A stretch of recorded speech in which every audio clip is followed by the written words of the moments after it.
Topic Thunder, it's Topic Thunder. Just acknowledge it, knowledge with no scholarships. It's Topic Thunder, it's Topic Thunder. Breaking everything down, tech to politics. It's Topic Thunder, it's Topic Thunder. We don't tell you what you want, we just give you what you need. It's Topic Thunder, it's Topic Thunder. News, brews, and views from these Chi-Town streets. Topic Thunder.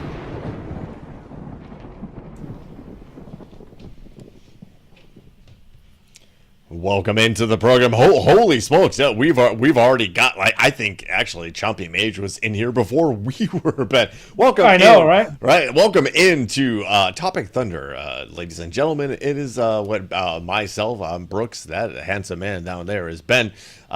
Fashion ourselves as infotenders in the Internet Saloon. And if you're new to the program, we'll get to that in just a moment. But if you're not new to the program, you already know you're kind of badge-carrying members of the world's most dangerous chat zone. Oh, yeah, it's over there. Woo! That's the Thunderdome. And I know I stuttered on that a little bit because I already said the world's most dangerous, and I didn't want to repeat myself, but I should have repeated myself. But I stuttered and made it seem like I lost my train of thought, which I did, but didn't. So Ryan Hansen is in that. Ryan Hansen is one of the first ones in, as he usually is. Joins us nearly every week, if not every week. But he's not seen fish. 2 minutes ago on Facebook, he posted, "I think I may have created the best sandwich ever. What? I present to you the grilled mac and cheese sandwich. It is grilled cheese with mac and cheese in between the two pieces of bread. A grilled cheese with mac and cheese in between. That's pretty goddamn good. It's pretty solid. I'm sure he's not the first person. I'm sure he feels like he's the first. Nobody's ever the first person to do right. It's like doing a wrestling move. You're never the first to have done it, right? Yeah. So, but it does sound like a good. I would eat the shit out of a grilled mac and cheese sandwich. That sounds like something that if you're on a road trip, drunk. Yeah. That is at the top of a Waffle House menu, right? But it also is the kind of thing that if you're on a road trip and you're nearing that point in your segment of the road trip where you're like, okay, we need to get something to eat or gas up, or we're gonna sit down, we're gonna bed down for the night, and you find this like really cool diner, right? And they've got the paper hats on, and it's like old school, like 1960s kind of, right? And they're serving up their hash and their flapjacks, and they just have Ryan's sandwich on the menu, right? On the menu, they just call it Ryan's sandwich. And the description is just that: a grilled cheese sandwich with macaroni and cheese in the middle. And love that's it. I would fuck that up. I think. Give me that with some tomato soup. I'm in all day on that. Yeah. Okay. So let's stretch this out a little bit. Then welcome to Topic Thunder. I guess I got to you, and you guys. We like to go on tangents here. So here we are plotting out this imaginary menu for this imaginary meal. So we're gonna do a Ryan sandwich. We've already described the mac and cheese inside of a grilled cheese sandwich. What is a great side for that? The tomato soup is for sure, right? You need something that's not creamy, though. You need something that's gonna kind of cut the balance of that, like my mom massive is amount of me cheese. over this. Really? That's it? This? After all of that? Yeah, after all the shit I say and do, like this is what it got across the line. Sandwich? All right.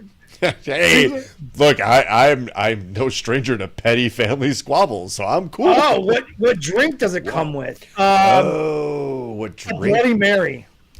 Oh, that is like the heaviest, thickest, richest meal you could ever consume. Oh, you could only top that, but like they serve like a banana cream pie afterwards.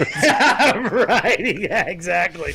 And you're just leaving there with like 8 million calories. Yeah. And that even more regret. Yes. You are a ticking time bomb from like, I need to lie down and pass out, otherwise I'm not gonna make it through the night. And with that, ladies and gentlemen, regret. Oh please, Ben, there are plenty of times. I was strolling down memory lane the other day, and I remembered a show that you and I did commentary on way back in the day. Northern Lights Professional Wrestling. Joe's on Weed Street. Yeah. I remember it being a very harrowing night where there may have been too much consumed, and a very interesting and quick drive down the highway that may have been. I don't remember. I'll be honest with you, Brooks. I do not remember. I have a faint memory of the building, like walking in the building, but honestly, outside of that, I don't remember that night whatsoever. I don't even, was that Northern Lights or what promotion? No, that was I forgot. I think it was a Jimmy I don't even know, dude. Like, honestly, that was Joe's on Weed Street here. I faintly remember being at a wrestling show at Joe's on Weed Street, but right. That is my only memory of it. I know that I was there, but I have no memory. I wouldn't be able to tell you a match that was on that show. Nothing. Yeah, we were doing commentary, and I think it was maybe Buster Seeking. Anyway, we're way off right. this tangent. Yes. And actually, we have content for the segment we just played the exactly. I am actually bringing something to the table this week for this segment. So we'll get to that in just a second, because what Ben might be doing might actually end the planet as we know it. So what we're going to get to first really quick is a beer that's new to me, but not the brewery. And I didn't mean to rhyme there, but I did anyway. And again, hello to everybody in the world's most dangerous chat zone, the Thunderdome. There's lots of really cool people in there, some VIPs, Ma Jordan, we got Aunt Chris. Can't type eating this bomb-ass Sammy. But here we go. This is from our good friends at Hopewell Brewery, and this is their Ride or Die. And I love the can only because it's kind of like simple. I'm trying to orient it the right way. No, I see what you're saying. It's just simple. It's artistic and though. Elegant. Yes. Right. There's it not feels much like it should be hanging in a art museum. And well, let's find out if we're gonna put it in the beer museum. That's unofficial, but nobody's ever thought of that before, so don't copyright it before we can. Here we go. The beer. There's the crack of the can, not the kraken. For those that know what the crack. All right, here we go. Here's some of their line. Yeah, the website is very uninspiring as far as like the description. Like if you went there, I think it's on the right hand side there. I can read that to you guys in just a second here, but I'm going to take a taste first because this is new to me. I've never had this before, and I'm chomping at the bit.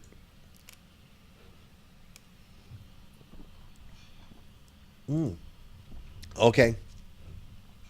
It is definitely. I'm not going to read the description right now. I'm just going to give you my thoughts, and we'll get to the description.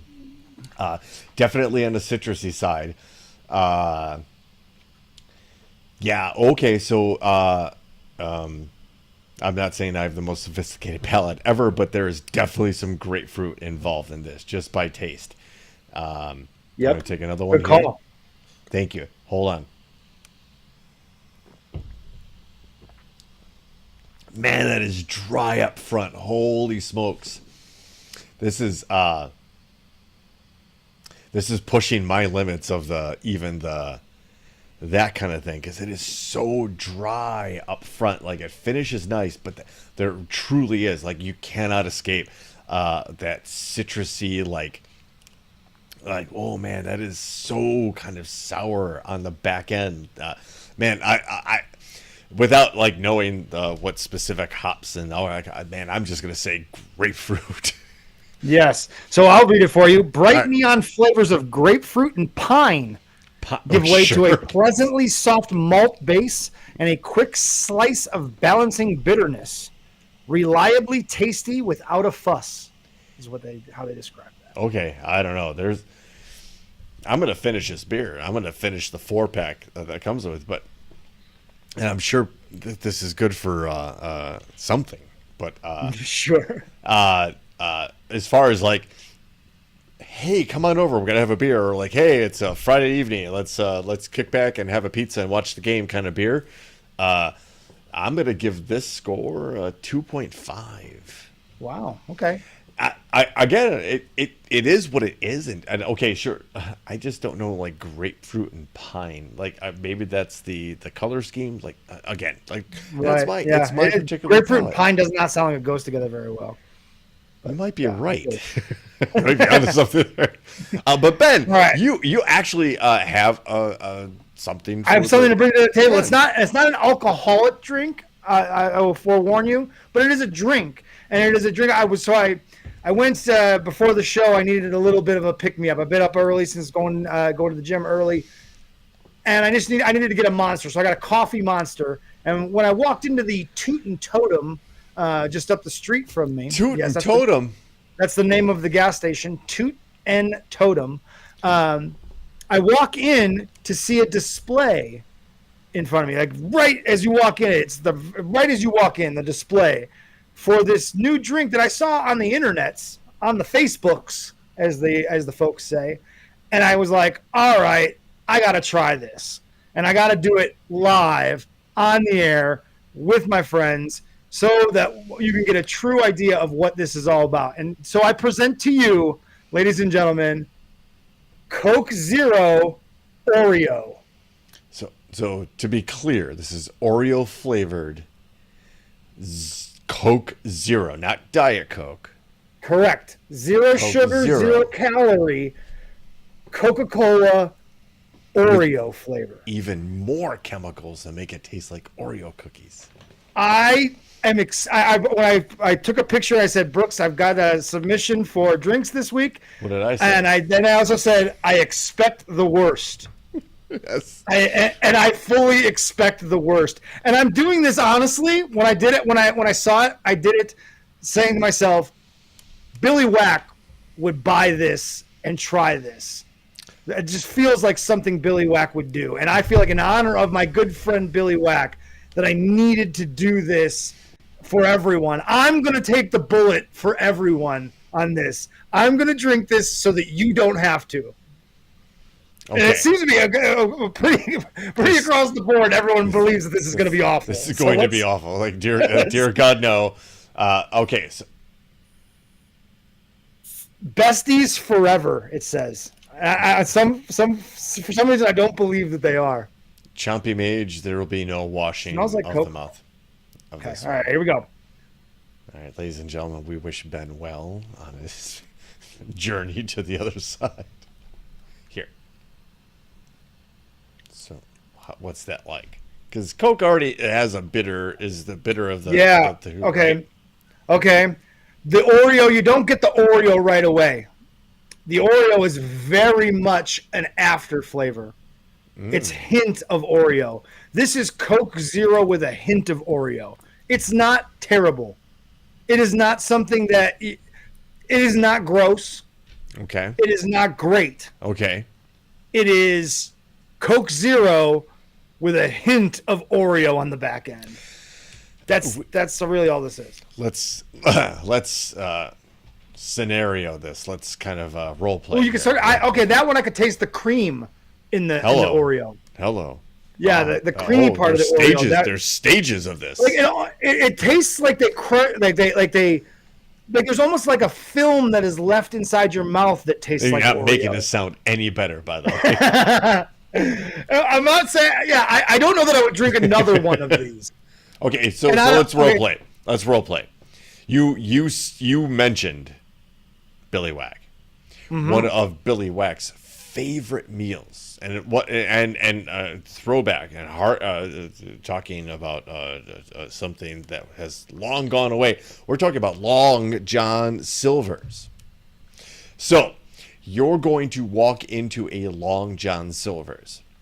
You're going to order whatever meat. Oh man, I would love to right now. Just get some chicken planks, get some of those fries. Grease. Oh, I love it. Oh yeah, give me some of those crumbles. Give me just a box full of the fucking crumbs. I did, and I did a long time ago, and I don't have cholesterol problems. But maybe with one of those now, it would skyrocket. But you walk in, you get your favorite thing, and the only thing they have to drink there is Oreo flavored Coke Zero. I don't know if that's in favor of the product or not, but it is a natural after effect of the product. You have a choice. That's the only thing to drink right there. You love your Long John Silvers. You want some Hush Puppies. You want some of those fries, a little bit of Crumbles. I could tolerate this. Would you walk away from that? You would. No. Like I would drink it. Listen, if it was my only choice, I would suck it up, and I could get through it. But if I had any other choice, I would choose something else. Okay. Yeah. I can smell that burp from Chicago. That's great. This is also grossing me out. My dad worked at Nabisco and hated Oreos. Highest amount of insect content. Ugh, I love Oreos, and that's why trying to eat better. The biggest thing for me has been giving up Oreos. I could eat an entire 3 rows of Oreos if given the chance. Do you do like the milk thing with that? Do you or just like just you can't go wrong with some milk. I could do either way. Peanut butter Oreos and the mint Oreos are my favorites. We're going down. Yeah. Oh, the mint Oreos are really good. Hey, we got Bernie, we got Lockport Joe. Hey, there's a lot of people on here to hear about us talk about our Oreos. Everything in LJS tastes the same because they fry everything in the same oil. Well, yes, but I still prefer the chicken planks. I like the fish. I do like the fish, but the chicken's great. Don't get me wrong, but the fish, don't sleep on the fish. I'm not sleeping on the fish. Yeah, I told you. I'm like, I don't. I'm not going to drink the rest of this. I'm not going to lie. There's a very slim chance that I drink any more of this tonight. I'm going to go back to my black cherry sparkling water. So Ben Bolts out of 5, please. Ben out of Bolts. 5, 2, which ranks worse than this grapefruity piney beer that I'm still gonna pound down here for the good of everyone and the environment. The environment it might have been a segue to something, maybe. I don't know. Way better. But this is way better. Cheers to you. We were speaking of beer, I was showing Gigi some Stone Cold Steve Austin highlights over the weekend, and some fun stuff there. Anyway, speaking of highlights, we have the tendency to talk about some stuff here, right? This show maybe gets a little bit into it, but then really I'm gonna tell you, the honest folks, really comes out on the light side, and I mean that, right? I mean that from the bottom. We got some good light side. We got some good stuff at the end that cleanses the palate. Because we're starting off with some pretty fucking awful shit. And to be honest, folks, I'm getting kind of depressed about all the fucking crazy, stupid shit that's going around. I don't care what side of the aisle or what you believe, what religion. It is getting exhausting. It's getting exhausting, especially for those of us. And I'm not making any condemnation to anyone else, but for those of us who have always paid attention to the news and have always had just an interest in keeping up with affairs, world, all that kind of stuff. It was already our attention, this being this out of whack, and that's what it is right now. It's way out of whack, is exhausting. So we're going to kind of try to. I feel you, Brooks, because I've come to this week. I've said it jokingly quite a few times. Where it's just like I'm exhausted with the others, with the other side. Anybody that supports Trump at this point, I'm just done with you. Honestly, there goes half everybody listening. I don't care, man. I am done trying to rationalize with you. I'm done trying to understand where you're coming from.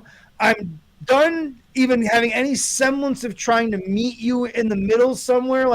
No, there is no reason for any sane, sound-minded adult human being to watch Donald Trump and say to yourself, that's the man that I want being the president of the country that I live in. I am sorry. I can no longer try to rationalize how you believe that. Like, there's nothing there to give you any reason to believe that he is going to do anything. He never has a fucking plan. He never answers a question straight. Ever. It's part of a plan. It's so frustrating, and I'm so done with it. I'm not done. I'm getting close, but I hear you, Ben, and I'm not. Again, if you're listening and you're on the Trump side, I'm not trying to. I'm not trying to insult you. We're not trying to hurt your feelings. We're trying to show you what what they're saying. And as specifically in this situation, we've talked about on the show, Project 2025. We've talked about a lot of the horrors that are built into this bill. We've actually talked on the show about how they plan to tax overtime more than it's already being taxed. And with that, be able to allow the company you work for to force you into overtime situations. That's built in. There is a provision in the mandate, the Project 2025, that absolutely restricts women's right to vote. There's actually wanting to track menstrual cycles and shit. Crazy. And all we want to do is just point out. All you have to do is just take an honest Google search. Oh, whoa! This is a moment, ladies and gentlemen. Ben, we thought she was gone forever. This is a homecoming of sorts. One of the original OGs of Topic Thunder. If we had a Thunderdome Hall of Fame, Courtney would be on the first ballot. Like, she is OG. She's been down since day one when it comes to Topic Thunder. Welcome back, ma'am. Welcome back, CJ Mano.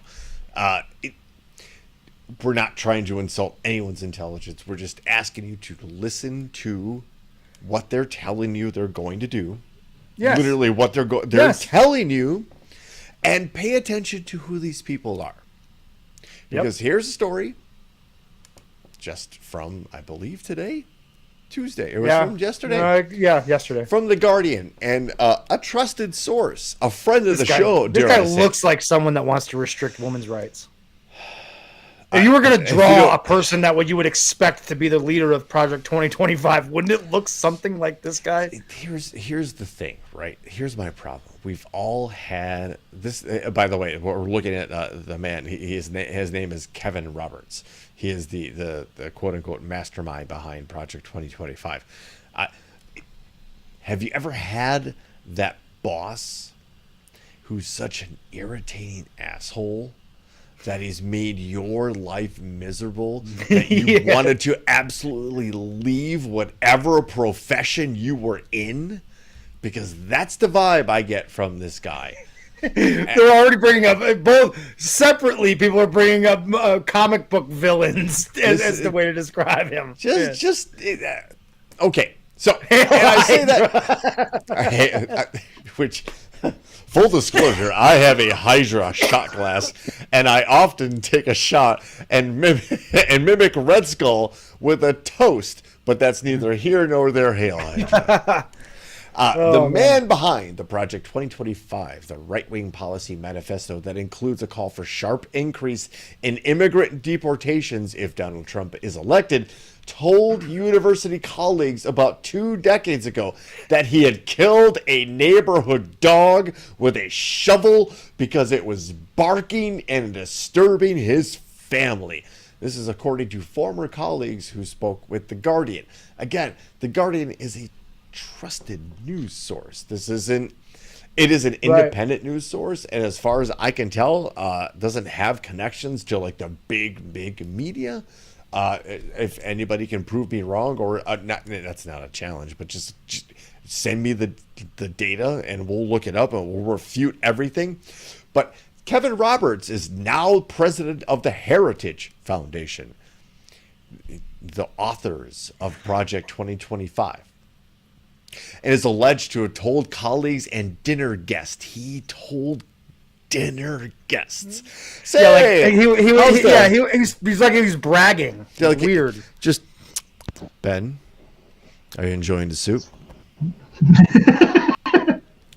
By the way, I have this hilarious anecdote to tell everybody here at this dinner party. I was out the other day, and there was a dog barking in the neighbor's yard. I felt it was too early and disturbing my children, who are already off at camp. I decided to take matters into my own hands, and I murdered this dog with a shovel. Right.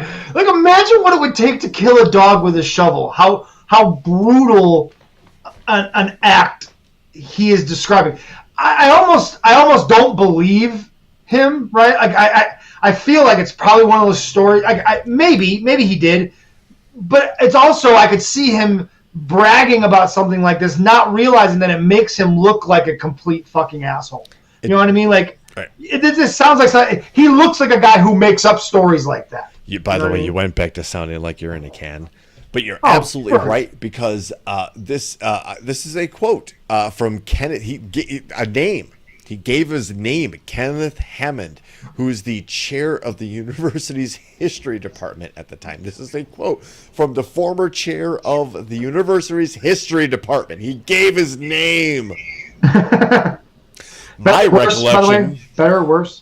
Yes. Better or worse? A little bit better. My recollection of his account was that he was discussing in the hallway with various members of the faculty, including me, that a neighbor's dog had been barking pretty relentlessly and was, keeping the baby and probably the parents awake, and that he kind of lost it and took a shovel and killed the dog.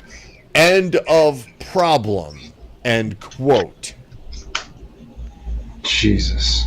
Just to be able to do that to another living creature, which, I mean, did this guy date current governor of Nebraska, Kristen Noem?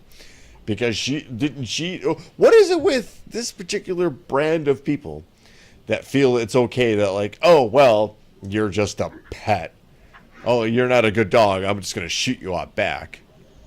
Yeah. Again, I'm not trying to denigrate. I'm not trying to make people feel bad. We're not trying to force you to do something.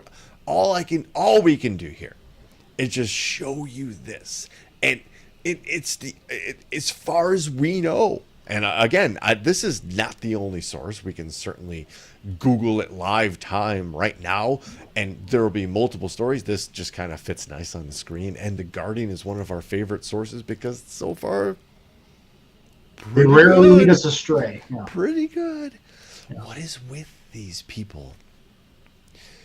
What is with the idea of this almost inhuman amount of control on other people of other genders and other races and such, and the absolute crazy view of immigration? If you claim to be a Christian and one of the tenets of your religion claims to honor the immigrant or the stranger, which is the way the Bible describes it, as one of your own.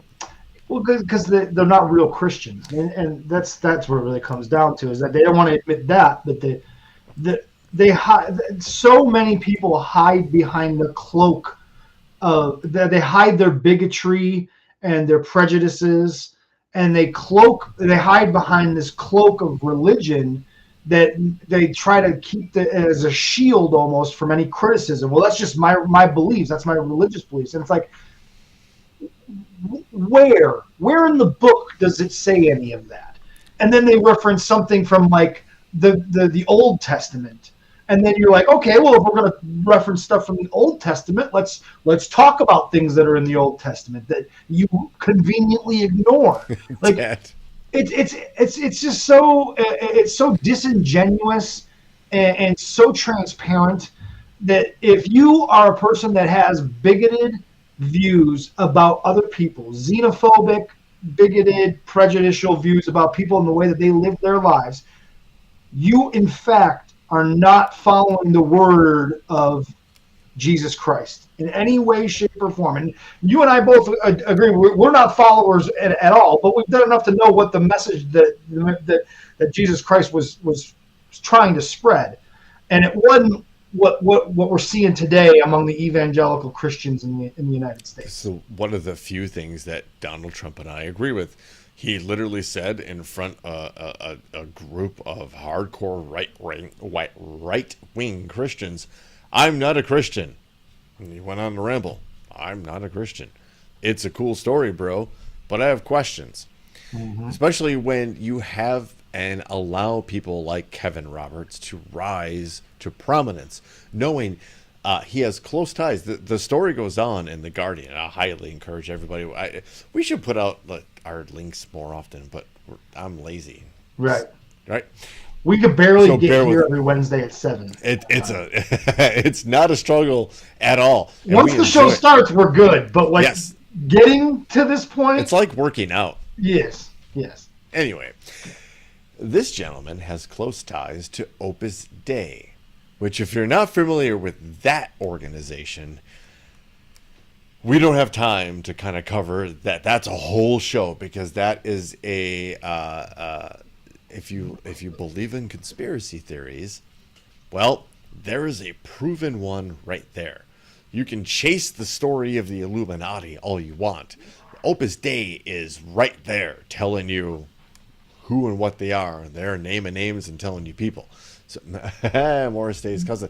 I was actually, when I was a Weeblo Scout, a member of Parvuli Dei, which is also a distant cousin of Morris Dei, but not related to Opus Dei. Okay. But yes, actually, you lost me. I'm out in the weeds at this point. Just to highlight the strength of the let's just call it the Christo-fascist arm in this country. The Boy Scouts, no matter what you think they are certainly not a secular, or at least when I was in it, not a secular organization. There were all kinds of overtures to Christianity and such. Really? Not aware of that. I was never involved in the Boy Scouts, but I did not know that. Yes, absolutely. So again, there's an award if you do enough community service or get enough badges or pursue this particular pathway, because that's kind of all the organization is. It was Horus Day. I like that too. But Parvuli Day was kind of one of these things that had this religious component to it. You had to be involved in the church. You had to be. I was an altar boy. The parents taught CCD, all that kind of stuff, right? So I missed my calling. I could have been part of this whole apparatus that is now trying to impose absolute control and rule upon all of you. And I could have sat upon the throne and been very comfortable. But no. But no, you had a conscience. I had a conscience, and I decided, you know what? What's really going on?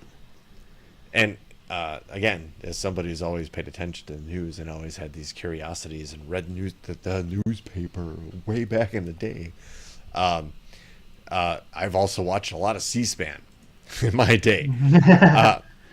And most of the time, it's really boring. And you can thank people like us to just bring you the highlights. Because when we talk about government scandals and we talk about nepotism and quid pro quo, and we talk about DEI hires, right? DEI, but we also talk about the weaponization of government and the profitization of government, which we don't talk about enough. The profitization of government, right? Because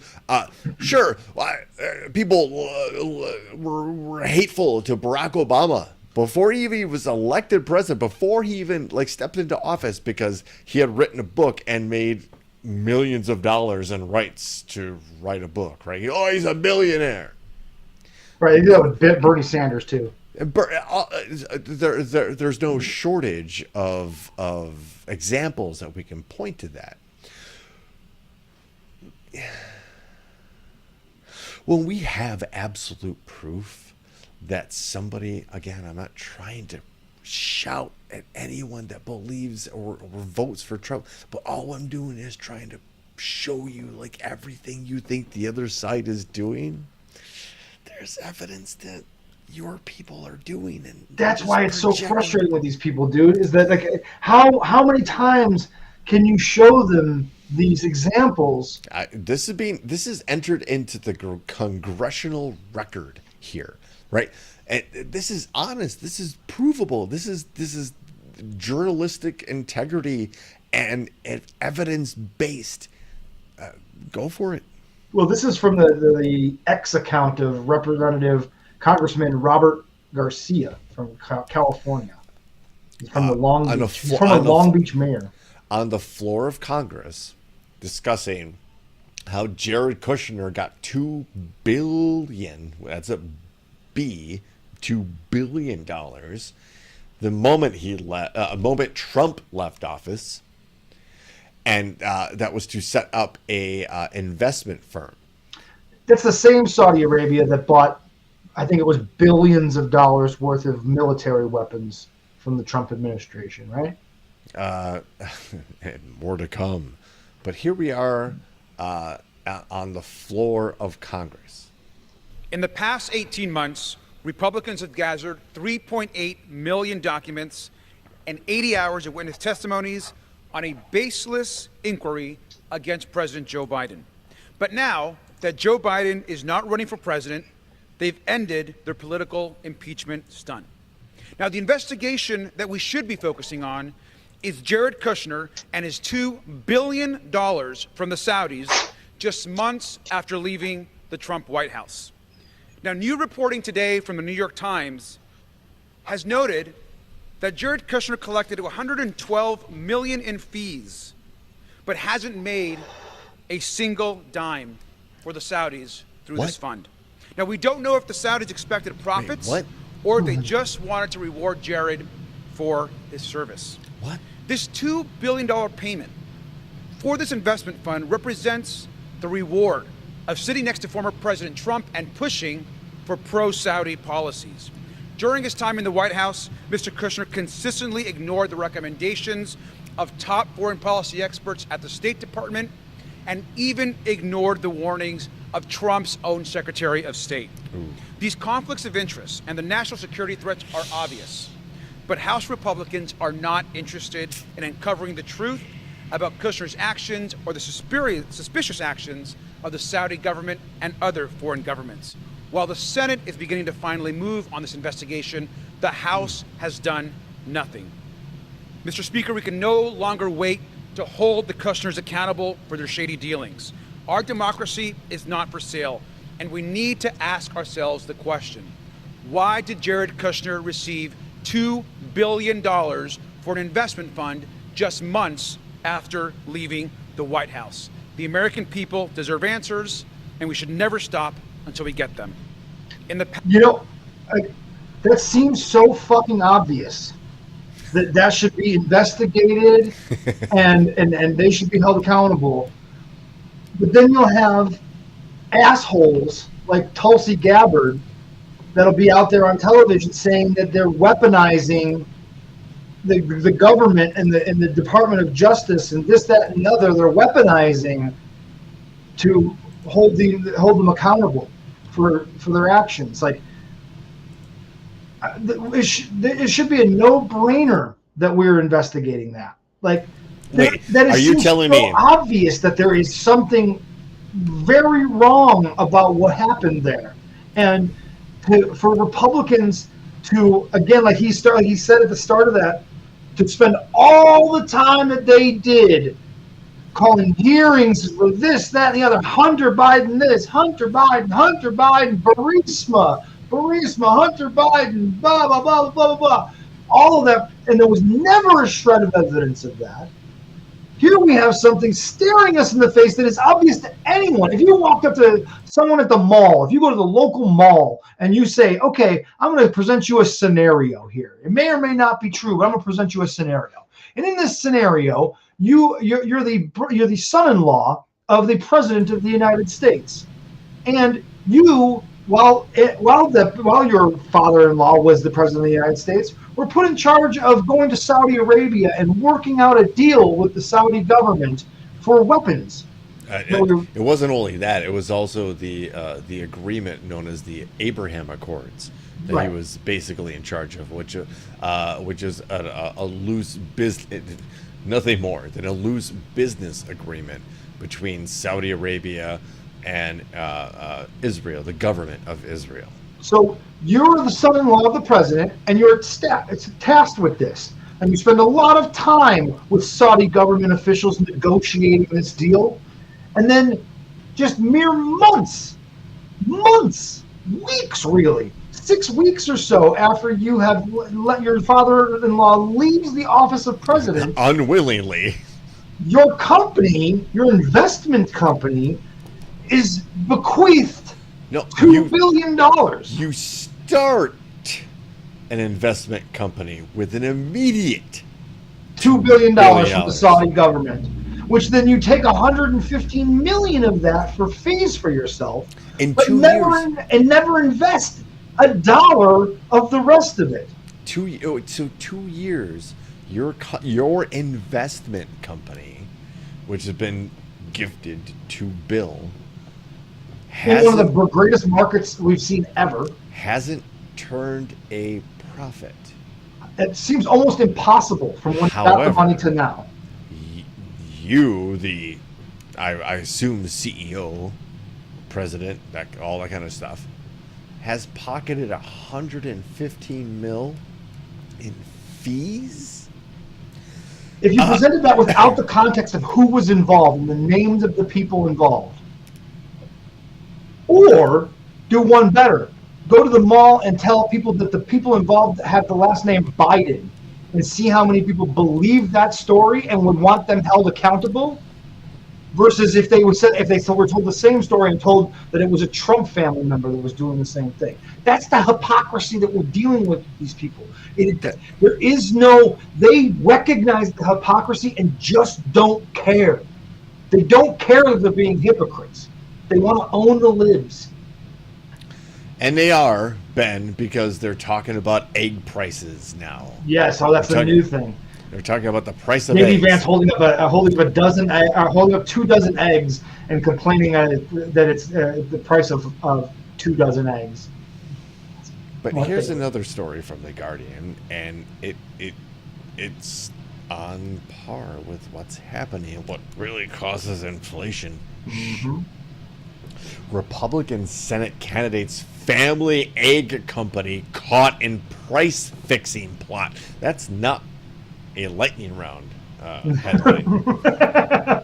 Several food giants claim that Rose Acre Farms, which John Rust chaired until recently, unlawfully fixed the price of eggs. Are you upset about eggs? And you go to the store and you're like, this is $1.50 more expensive than you motherfucker Biden, you communist mother. Here's the thing: they can't complain about gas prices because they're not really up that much. They're not skyrocketing at the moment. They just got to find something to complain about. It's 40 days from the election or less. We have always talked about, and one of the if you had to kind of do an AI scramble search through our major talking points, one of the big ones that'll come up is that the president has no direct control over the price of consumer goods. Right. None. And that also leads me to the new narrative that's out there that comes from your favorite conservatives on social media, which is Kamala Harris saying, I'm going to do something to try to fix this, to fix the price gouging. I'm going to try to pass some legislation to fix this.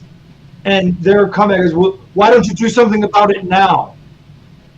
As if, as the vice president, she could just wave a magic wand and stop price gouging. What they don't understand is that, no, not only does she need to win her election, but she also understands that the elections underneath her, that the Democrats need to take control of the House and Senate back so that they can pass legislation without the fucking stupid nonsensical, biased party line obstruction that it will happen if there isn't total control by the Democrats. Like, Joey Eastman pointed this out to somebody that posted something about why doesn't she do something about grocery prices now? If she says she's the vice president, she's the second in command, right? She doesn't have direct control. Exactly, and he pointed out why aren't those people then giving Mike Pence the credit for the economy during Trump's presidential campaign? If they're gonna, I mean, if they're gonna hold Harris accountable for Biden, that, right? Why isn't Pence getting the credit rather than Trump for the quote unquote great economy that we had during Trump, the greatest economy ever? It's just, man, it's all just it's so frustrating, the hypocrisy and just the lack of willingness to own up to the hypocrisy of your beliefs. It's it gets to be too much. And I can get that people are stubborn and feel a certain way, and they voted for somebody that clearly didn't have their interest, and that kind of doubles their embarrassment about. I'm trying to be really sympathetic and empathetic about this situation. I'm in a good mood today, but don't catch me wrong on Facebook. But like, don't understand, like, there is ample proof and examples that the guy that is telling you how much he loves you hates your guts and hates your class, financial and social status. He hates your guts, and he's willing to use you and absolutely expose you to the worst things ever. And I'm talking about deregulation. Hey, how did that boar's head plant that had listeria come about? Yep. Due to deregulation, because of Trump laws. He killed people because once he deregulated corporations, they said, fuck, hey, how's that going for you, Boeing? Yeah, right? Right? Yeah. Deregulate. So when we talk about these things, we have to point out exactly what this particular person wants. And I'm talking about Trump, and I'm talking about his ideal situation, and what we're actually fighting for here is absolute and total control. Correct. And here's what Trump, this is a wet dream, and that's okay because he wears a diaper. Top Chinese economist, thank you. Economist disappears after criticizing Jinping. It's a Telegraph, and we have to sign up, and I didn't want to sign up and all. But the headline says enough. Leading economist in China has vanished from public view after allegedly criticizing Xi Jinping's handling of the country's economy on mobile messaging apps. So he basically went on their version of Facebook, Twitter, name it, whatever you want, and complained like, this guy's fucking up. And we haven't heard from him since. Gone. Just imagine that this is exactly... Trump has denigrated every democratic leader you could possibly imagine in the world, and has praised every autocratic and dictator leader in the world. And he loves this authoritarian power.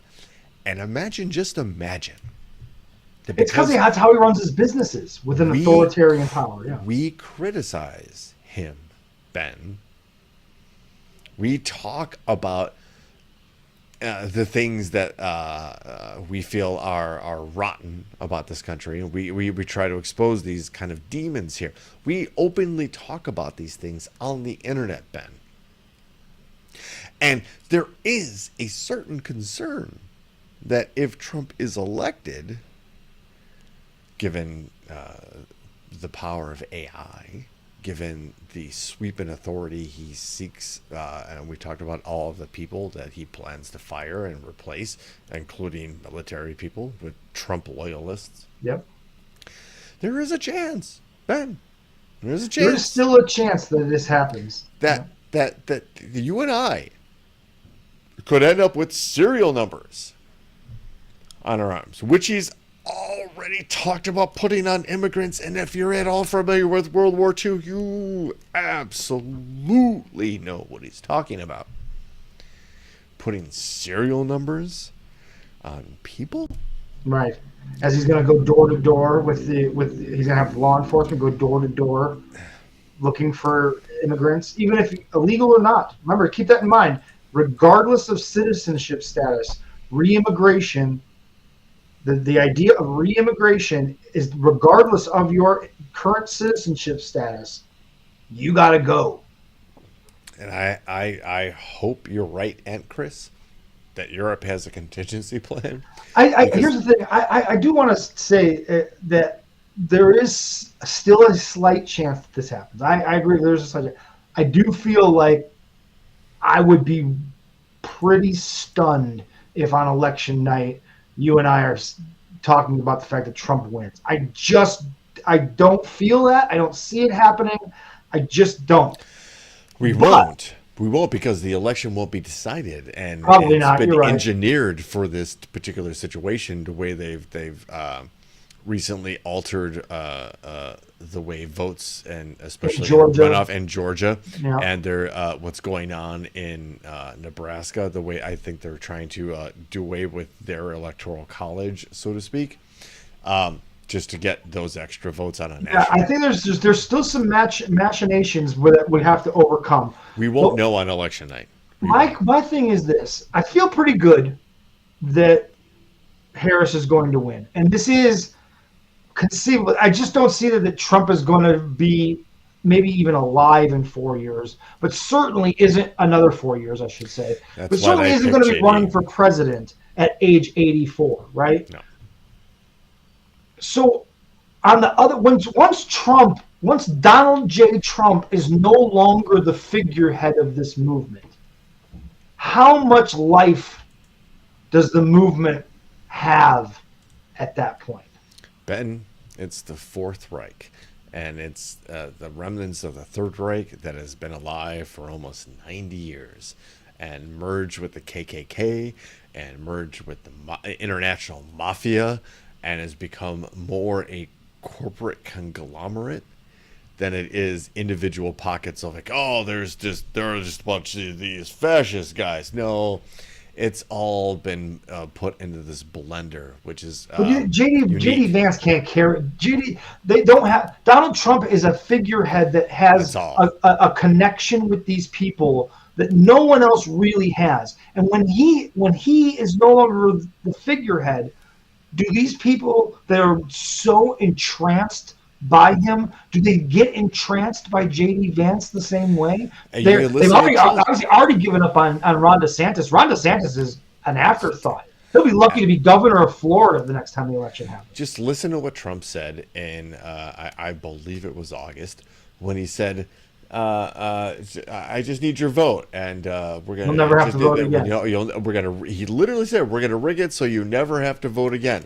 So he knows he's not going to be the beneficiary of his presidential term. All he needs to do is get there, because you've got tech bro and crypto bro JD Vance, who is clearly on the oligarch payroll. I'm sorry. And he is clearly backed by Peter Thiel. And that's another name that will probably get you in a lot of trouble for mentioning, just as the folks at Gawker, on the internet in the next couple of years. And that's what we're risking here. But Peter Thiel is not a good dude. He is the silent Elon Musk out there. Yes, he's like the anti-Elon, because he's famous for having bet against Elon Musk. Well, but they're bros. They came up with PayPal together. They created that literally together, and went their separate ways. But no doubt, do not know. Peter Thiel is also from South Africa. They're a lot. He prefers the quiet and the shadow in what he's done. Sure. And Elon has clearly got mommy and daddy issues. Yes. Speaking of daddy issues, and I mean like the big guy upstairs, we're always told like God's vengeance against the sinners will come in the form of Mother Nature and such. And I don't want to kick people while they're down, and I certainly It's about to get real in Florida. I really feel for the people who are truly affected by this, that don't have any recourse or support, and are told by their local and state governments that they don't need federal support in the midst of a disaster. Just want to point out that, where there's a lot of hate, there seems to be the finger of God kind of tracing around your territory. So I'm not telling you to move, because please, I'd rather have a bus full of dog and cat eating Haitians come to Chicago than folks from Montgomery, Alabama. By the way, I saw a graphic on television when I was watching the news before I came upstairs for the show tonight, talking about this, and they were showing what they were talking about that like 4 or 5 different NFL teams have opened up their stadiums to be like FEMA camps for people from Florida, and one of them is the football stadium in Seattle. And I was thinking to myself, how the fuck are people that are trying to get away from a hurricane in Florida, how are they going to get to Seattle, Washington to go so that they can sleep in the stadium?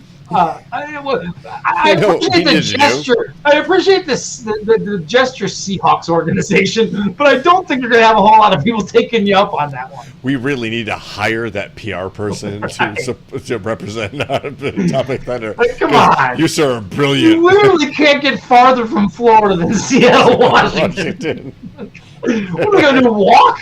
Like, what the fuck? Hey, we're here. We're here if you need us. Hey guys, if you can make it all the way across the country, we are open for business. We are doing the right thing.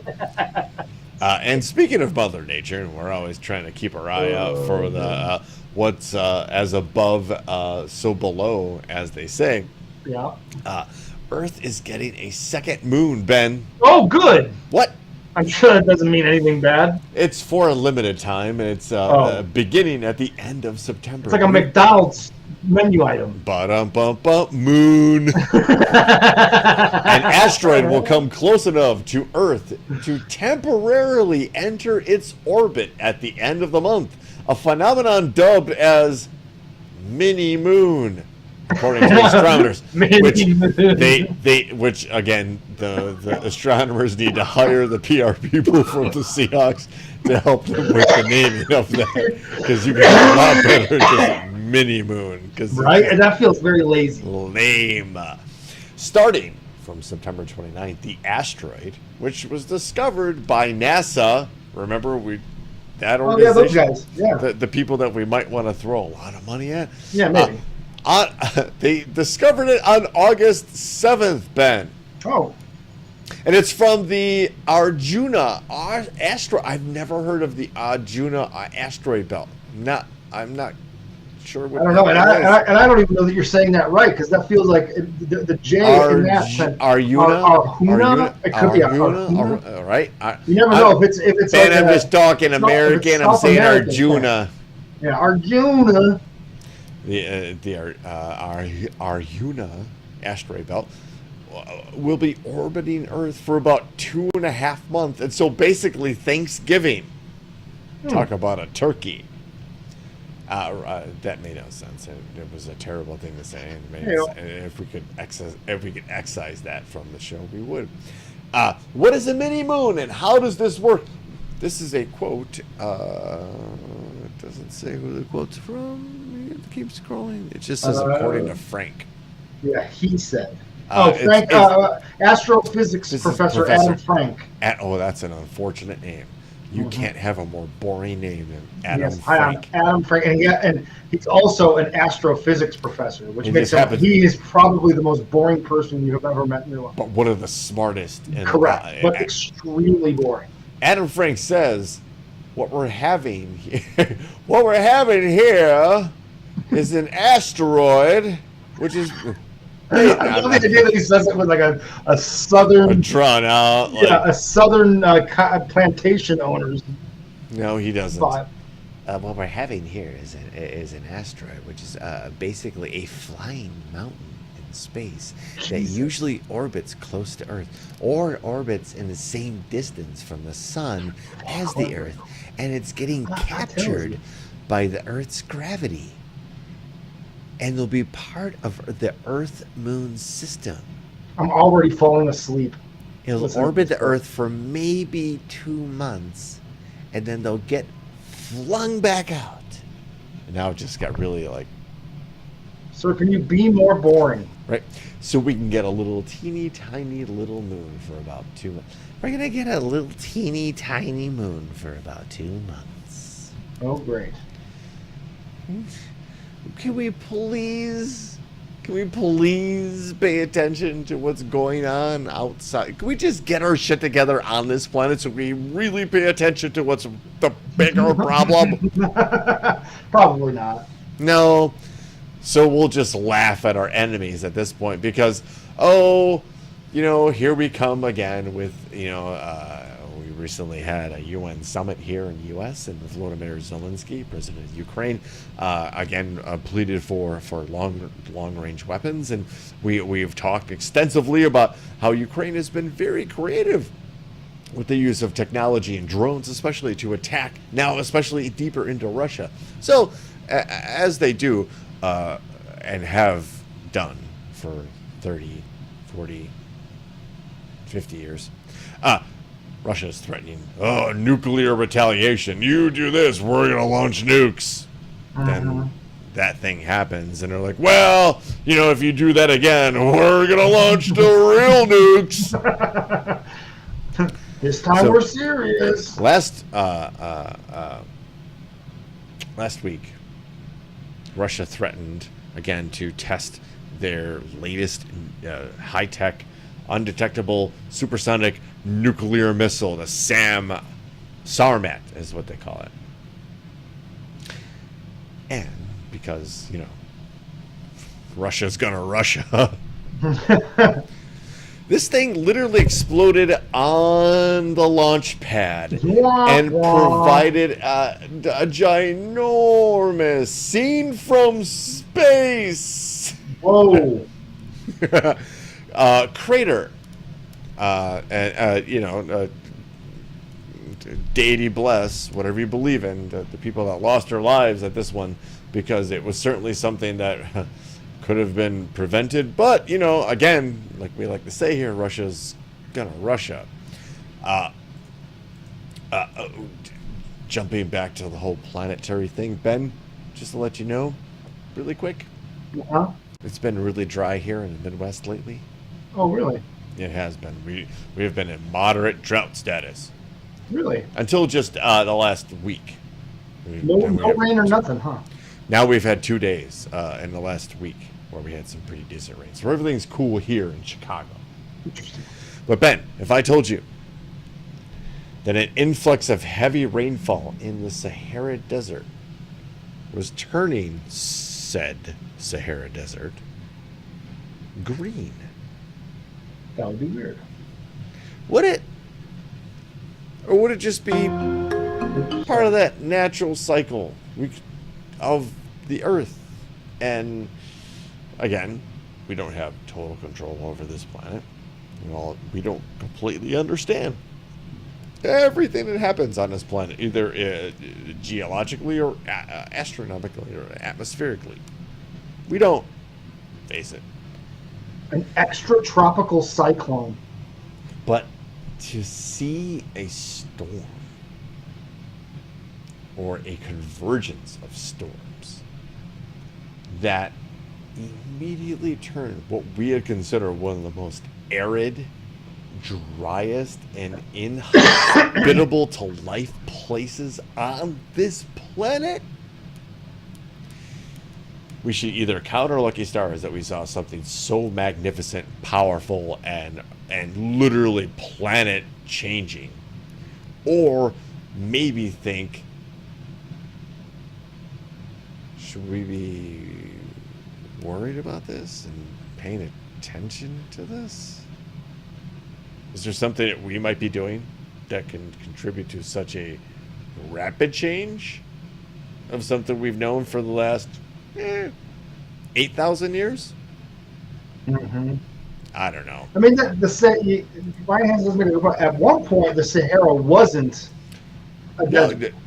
Africa we know that to be true. Africa was a lush, a fertile land. Yeah. And then a bunch of ice dropped on the planet. And things might have happened. The Earth has seen things. So has this man. Yeah, I just saw this while I was setting this up. This is one of the most terrifying videos I think I've ever seen in my life. You should say that, and there is a disclaimer here, folks. So what? This is a video of a man who was hiking with his son when he slipped and nearly fell off a cliff. If you, this is intense, and if you don't like the idea of near-death experiences, or you may want to turn away because this is fucking crazy. This is intense. So here we go. This 42-year-old man was hiking when he slipped and fell down a rain-soaked cliff. Oh my god! Oh my god! Oh my god! Young Men was with his son in China's eastern Anhui province when he lost his footing. Luckily, Men came out of it with only minor injuries after a tree broke his fall. Oh, the adrenaline rush. The area has been pounded by rain recently as two powerful typhoons lashed the region. Holy fuck. Like, I like how they ended it with, like, by the way, there's been typhoons. And they ended it with, everything is put somebody on a scooter. Like, by the way, everything is slippery. Show me this dude alive, like, with a hugging his son. Like, don't show me some fucking random stranger, like, on a scooter in the middle of a typhoon. Show me that this man is actually alive, because I don't believe you. Yeah. Could you imagine? Like, you're thinking, you're like, put yourself in that guy's position, like, you're going down that cliff and you're just like, oh my god, this is how I die. He literally was doing everything. You saw, like, he was like, please just let me find something to grab onto. Like, god, it's got to be terrifying. Just the adrenaline rush at the end. Once you like stop and you're like, the adrenaline hits you of like, oh my god, I almost died. Like, holy cow! The fact that you didn't have a heart attack after that. You're lucky you didn't die of the heart attack afterwards. Yeah, it was your corpse that fell. right. Ben. Yes. What if I told you that we have been waiting hundreds of years for the next great hit from Mozart? All right.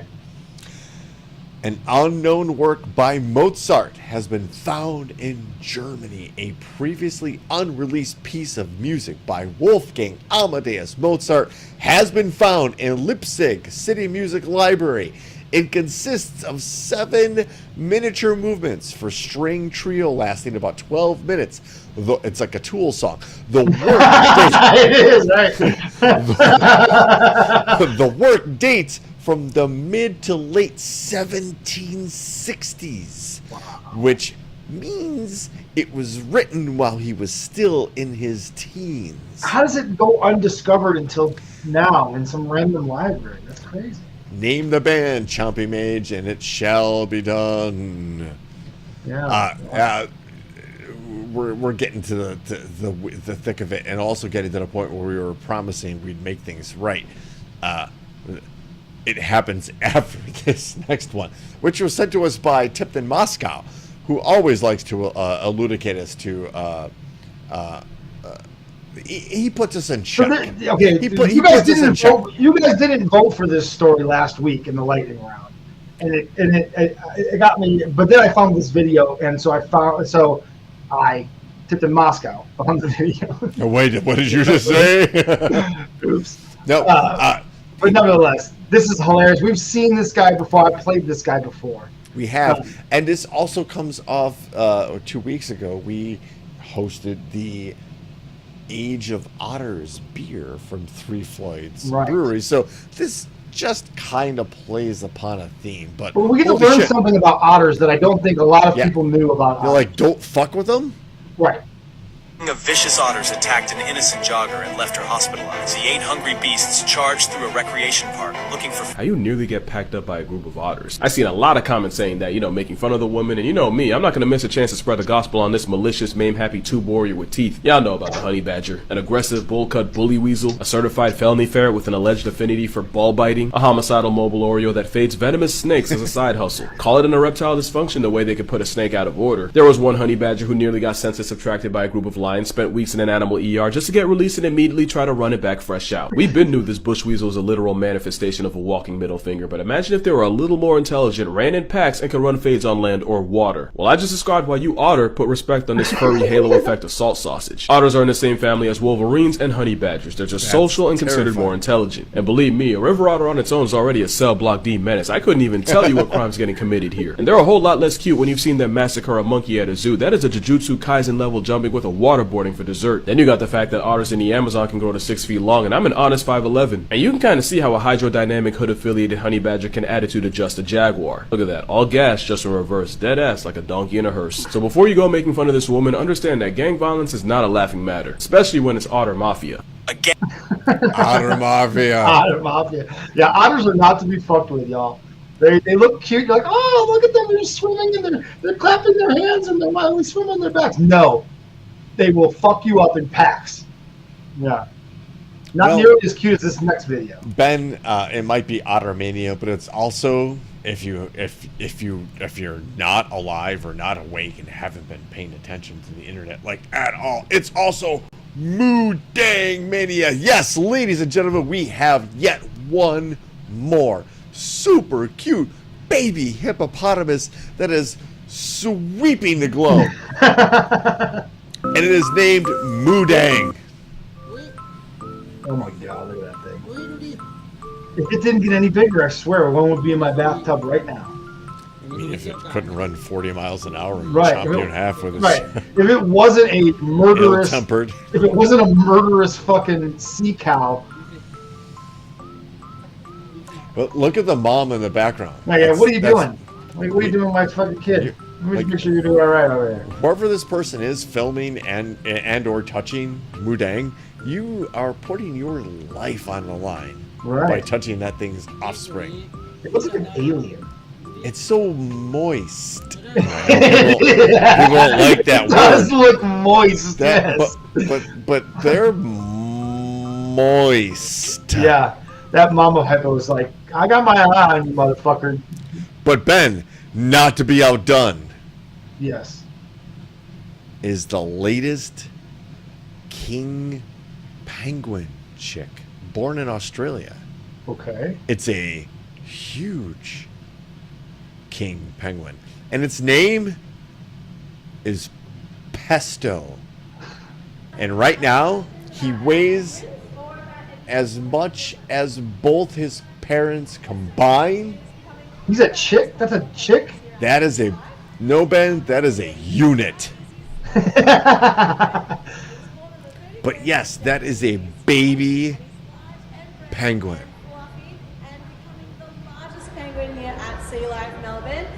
Those are the brown one's the baby. What the hell? It's as big as the adult. It's bigger. Yeah. What is going on? How did it get that big?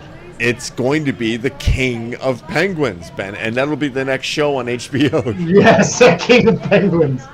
Yeah, he's about to dominate everyone's shit. Dude, I'm gonna mate with you. Okay. Okay. I'm going to take your mate. Okay. I'm the king. I'm Pesto. I'm a pesto. But hey, Ben. No. Actually, wait. We got one more. I sent you one more Did because you? My bad. I missed it. Hold on. Hold on. We're gonna call it. We're gonna call it Hold timeout. on. I don't get. Hey, We got ahead of wait. ourselves. Hold on. Let me go back and look. Hold on. I did send him one more, so we do appreciate the lightning bolts and folks getting excited for the lightning round. That's the last link that I. Oh wait, hold on. Moo Dang. Yeah, that's the last. That's the last link that I had, brother. Are you sure? Okay, so Moo Dang's representatives reached out to us via TikTok and sent us this link. So I'm going to send this to you, Ben, because they felt like they were very upset with our representation of Moo Dang, especially knowing, I love it when you call me Big Pesto. Hold on. You just sent me the word headlines. I just sent you the word headlines because I wanted to make sure you're paying attention to the chat. Hold on, wait. Can I not copy this because it's okay? So hold on.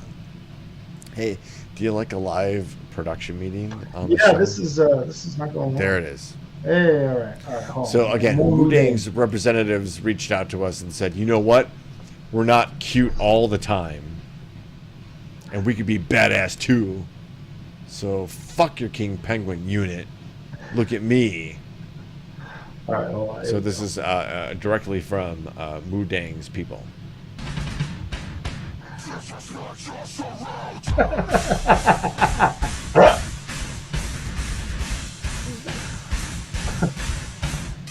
It's a menace.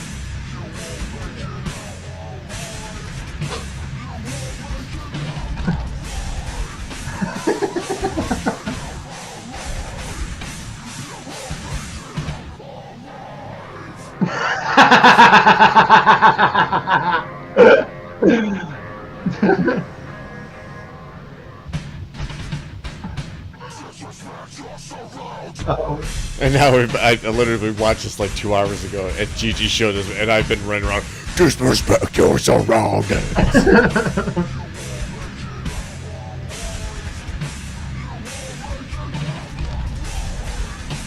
Incredible. Again, directly from Moo Dang's camp. I just wanted to make sure they had metal street cred. And now we can get to my dad's favorite segment, and it's about time to, right? Ladies and gentlemen, welcome to the lightning round, where we celebrate the process of democracy. Imagine that. Your vote matters because, well, we're going to read 3 stories. Welcome to the program if you're not familiar. We're going to read 3 headlines, and you, the people, in the most dangerous chat zone of all the times ever, the Thunderdome, are going to vote on these 3 stories. So without dilly or dally, ladies and gentlemen, from the Latin Times, headline number 1. Hello. Man admits to stealing a much-loved chicken named Betty White and feeding her to a hungry alligator. What an asshole. Headline number 2. Man died after accidentally stabbing himself while trying to separate 2 frozen burger patties. I've been there, and that is a genuine fear that I have had. And headline number 3. No pandas, just painted pups. Yes. If you haven't seen the video, I don't mean to sway you anywhere, but there's surely video accompanying that last story. If not, I can find it because I know video exists, and it's worth it. No butts, no dicks. All right, those are the rules. At CJ Mito's welcome back. Yeah, we had no shit stories, no dick stories, just for you, Corey. We didn't even know you were going to be here, but here we are with a perfect lightning round. If that's all it took, my gosh. Anyway, ladies and gentlemen, with all of that said, I know you're contabulating. You put that. We've already got 1 vote in, and all you got to do to vote is just put a number 1, 2, 3 in the world's most dangerous chat zone, the Thunderdome. We've got votes rolling in, but those numbers correspond to the headlines. So, one more time, let's go back to the headlines. Number 1. Man admits to stealing much-loved chicken named Betty White and feeding it to a hungry alligator. Headline number 2. Man died after accidentally stabbing himself while trying to separate 2 frozen burger patties. I think we've all been there, Biz. And headline number 3. Chinese zoo admits pandas are painted dogs after outrage. All right, the votes are flowing in. We've got, let's see. The Australian guy coming in. Thank you, Pop it up out of sir. nowhere. We have a Ryan Hansen remix if you want to. Indeed, yeah. Chicken feet, Russian burger mistake, and Tulu panda. It's like Chicken Feet, which is like the multiple I think Sammy that number Hagar 2 is getting a lot of votes here because I think we can all feel that. Like, you've thought about it at least. Like, why do they freeze them together and make them so impossible to get apart? You have to use the key is you have to use a butter knife. You can't use a fucking sharp knife. You have to be careful. And it's an insurance scam, Ben. You know they're not going to pay out because they're going to call that suicide, and that's what's just going to happen. So if you're cooking burgers, just be careful. I think number 2 is going to win, and I'm gonna play Georgia here and call it. Number 2. Winner. It's your winner. Man died after accidentally stabbing himself while trying to separate 2 frozen burger patties. A man died after trying to separate 2 frozen burger patties with a knife. An inquest has heard. Barry Griffiths, 57, died after sustaining a fatal wound to his stomach. The 57-year-old lived alone and was described as a very private man. An inquest heard that he was found in his flat apartment in Landiridad Wells. That sounds very British or something. Yeah, it's like too many Very European. consonants. Landiridad Wells, Powell's, where he lay dead for several days before being found by a police person in a welfare check. Concerns were raised in July of 2023 when Griffiths, who was residing in a shared living accommodation, had not been seen for over a week. He was found fully clothed with dried blood on his stomach, whilst blood splatters were found throughout his kitchen and bathroom. God. His phone, wallet, and computer had not been touched, and there was no sign of struggle in the first floor apartment. It was only when officers found the frozen burger that they were able to determine anymore. I've been there for a week. what had happened. Yeah, certainly right. There was some mold on that burger. It adds flavor. Holy shit. Detective Chief Inspector Jonathan Reese said, "The bottom drawer of the freezer had been let open and pulled forward in a position to access food items. On the work surface in the kitchen adjacent to the freezer were 2 uncooked burgers, a knife, and a tea towel. The wound to the abdomen will be approximately the height of the work surface. It does sound like a British cop. My hypothesis at the stage was that Griffiths was attempting to separate the frozen burgers using a knife." A knife. The medical examiner, Patricia Morgan, eventually ruled that Griffiths most likely died from an accident and not suicide. Morgan said that he lay dead for several days from a single stab wound before he was found. Initially, the knife was found covered in a substance thought to be chocolate, though it was later determined to be the blood of Griffith, a man who led a relatively private life with limited contact with others. Dr. Richard Jones, a home office pathologist, gave the cause of death as blood loss through sharp force injury. I think they buried the lead here, Ben. Oh, yeah? Initially, the knife was found covered with a substance thought to be chocolate. I'm not sure you've ever seen dried blood, but I've never seen chocolate look like dried blood before. No. So I'm just, just pointing it out. Weird. Their initial assessment was, oh, look at the chocolate. Look at the chocolate on that knife. Why would there be chocolate on the knife? oh, this man's dead. Oh, maybe we should look at that chocolate. Ian, look at the chocolate. By the way, next week we get to talk about JD Vance and Tim Walz debating each other and the fallout of that. That is that's Tuesday, right? That's next. We will be our day. Again, we are blessed that it happens on a Tuesday. We will be with you Wednesday, promptly at 7-ish p.m. Central Standard Time. You doing the usual nonsense and serious stuff that we kind of like to balance here on the show. So if you, we are so blessed. If you like the show, please tell your friends. Hit that like button, whatever medium that you're on right now. Just click the like button really quick. It gets it out to more people, and then we rope more people into this cult. I mean,